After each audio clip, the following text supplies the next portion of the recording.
Tahun 2022 tanggal 30 Agustus ini laporan kondisinya mana? Ada ya? Laporan kondisinya yang terjadi sejak awal. Kami melakukan penyelidikan. Di mana sih bisa berubahnya ulang SPP tersebut? Kami koordinasi ke Dispenda. Dispenda jelas satu orang atau kedua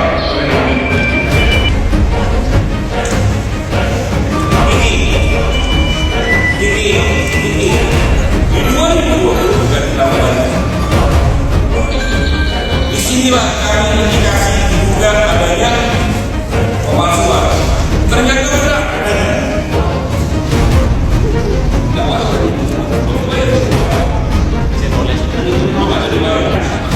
Di tahun 2017 ternyata ada seseorang, yaitu anak dari Bupati ini, mengajukan permohonan pengeluaran sertifikat. Paham ya? Yang seharusnya diajukan itu sisanya. Tetapi karena dengan dipalsukannya 2016, kami ada buktinya. SPP-nya ini sebagai salah satu pengajuan SHM.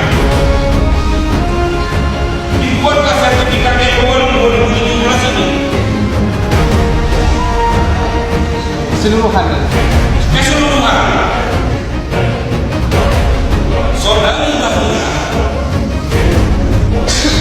memerintahkan memutus anaknya atas nama saudara Ahmad Fauzi ini untuk diberikan kuasa mengurus surat-suratnya, dan semuanya sudah kami masukkan ke dalam berita acara.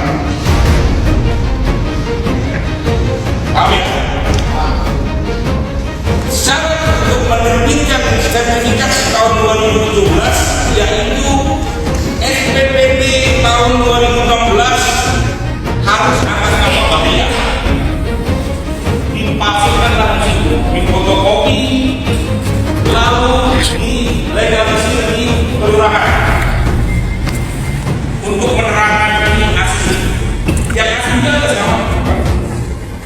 Ini 2016 ini yang 2016 aslinya. Banyak. 2016.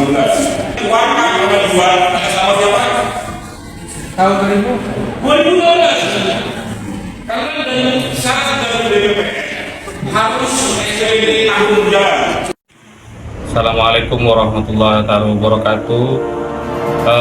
Saya mau menyampaikan terkait masalah klarifikasi oleh Kapolres Pamekasan, di mana dalam klarifikasi yang diterangkan oleh Bapak Kapolres Pamekasan menyebutkan tentang asal-usul hingga terjadi atau terbit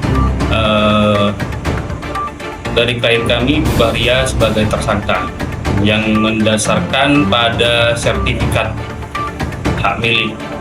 Nah, karena dari oleh Kapolres Pamekasan masalah klarifikasi tersebut yang mendasarkan pada sertifikat hak milik, sebenarnya sertifikat hak milik bukanlah menjadi acuan terbitnya seorang menjadi tersangka, karena sertifikat hak milik merupakan produk suatu negara.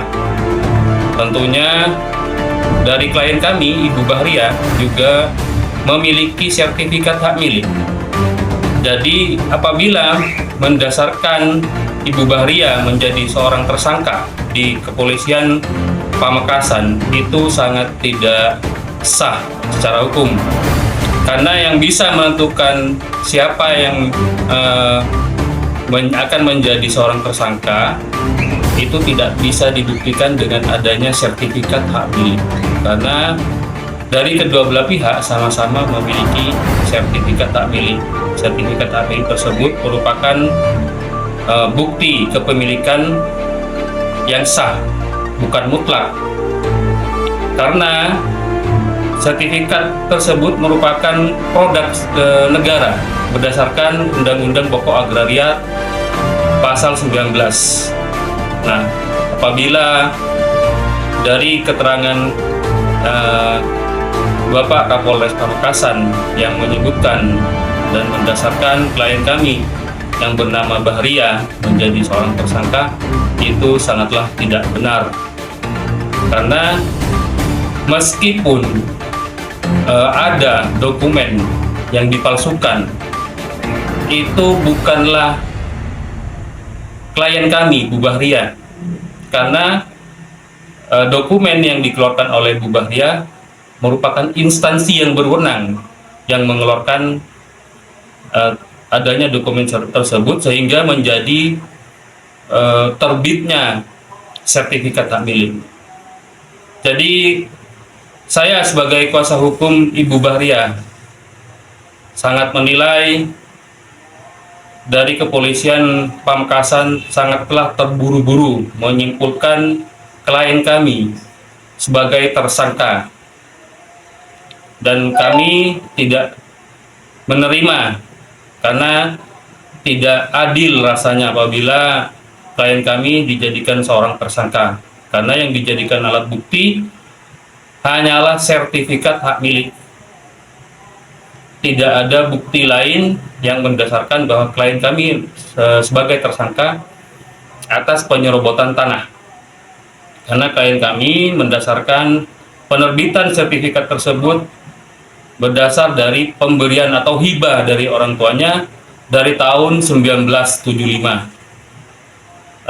Begitu keterangan kami, hanya sesingkat ini, dan kami mohon kepada semua aparat terkait dari kepolisian Pamekasan agar dapat lebih jeli lagi dalam menentukan siapa yang akan menjadi seorang tersangka. Dan terkait dari permasalahan ini, tentunya insya Allah kami akan menemui Bapak Kapolri dan Bapak Presiden apabila diperlukan terkait masalah dari klien kami yang dijadikan tersangka. Assalamualaikum warahmatullahi wabarakatuh. Saya rasa sekelas Kapolres tidaklah lebih bodoh daripada saya. Kapolres menerangkan bahwa adanya peralihan hak dengan cara jual beli dengan munculnya sertifikat atas nama Haji Fatullah Anwar, harusnya Kapolres juga kasih bukti-bukti proses peralihan, yaitu akte jual beli, tertanda kedua belah pihak dan lain-lain yang harus dikaji. Tidak serta-merta melihat sertifikat baru kemudian menganggap itu sah. Banyak di luaran sana proses pembuatan sertifikat yang diduga asal-asalan, bahkan tanda tangan dipalsukan dengan tujuan memunculkan sertifikat. Seorang Kapolres harus paham hal itu. Jangan kemudian menjustis apa yang sudah dilakukan adalah sesuatu hal yang sudah benar. Ingat, seorang penyidik itu harus teliti sebelum menetapkan suatu perkara ke tahapan tersangka, mengkaji bukti-bukti yang ada dan prospek keasliannya dan prosesnya juga. Ya, saya pikir wajarlah oknum penyidik gegabah mengambil tindakan. Lawang Kapolresnya juga begitu, menilai perkara tidak secara menyeluruh. Menganggap sertifikat yang ada adalah sah keberadaannya tanpa mencari tahu proses munculnya sertifikat itu sendiri seperti apa.